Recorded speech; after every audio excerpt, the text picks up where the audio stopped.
Hello everyone, welcome to back to my channel. আশা করছি তোমরা সবাই খুব ভালো আছো। আমি মিতু আজকের ব্লগটা নিয়ে হাজির। এত সুন্দর ফুল গাছগুলো দেখছেন, এগুলো সব আমার মাসির হাতে লাগানো, যত্ন করে লাগায়। এখানে চা ফুটছে। ভাই যেহেতু বাইরে থেকে এসছে, ও মন্দিরে যাবে। পাঁচু গোপালের মন্দির তোমরা হয়তো অনেকে জানবে বা অনেকে জানবে না। বাচ্চাদের পাঁচু গোপালের মন্দির, ও ওখানে যাবে। এখানে মাসি প্রণাম করে নিচ্ছে আর কি জিনিসপত্র। আর দিদা অসুস্থ, দিদাকে বললাম তুমি ভালোভাবে থাকো, কোনো কিছু অসুবিধা হলে আমাদেরকে ফোন করবে। এখানে আমরা রাস্তায় চলে এসেছি।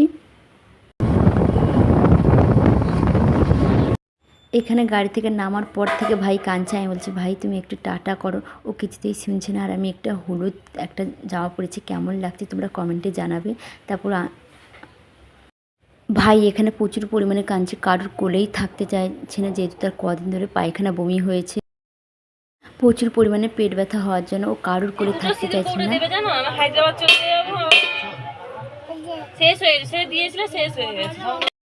ভাই তার বাড়ি যাওয়ার জন্য বেরিয়ে পড়েছে। তার বাড়ি যাবে প্লাস তার মামার বাড়ি যাবে, মামার বাড়ি থেকে ঘুরে যাবে, কারণ তারা মঙ্গলবার দিন হায়দ্রাবাদ চলে যাবে।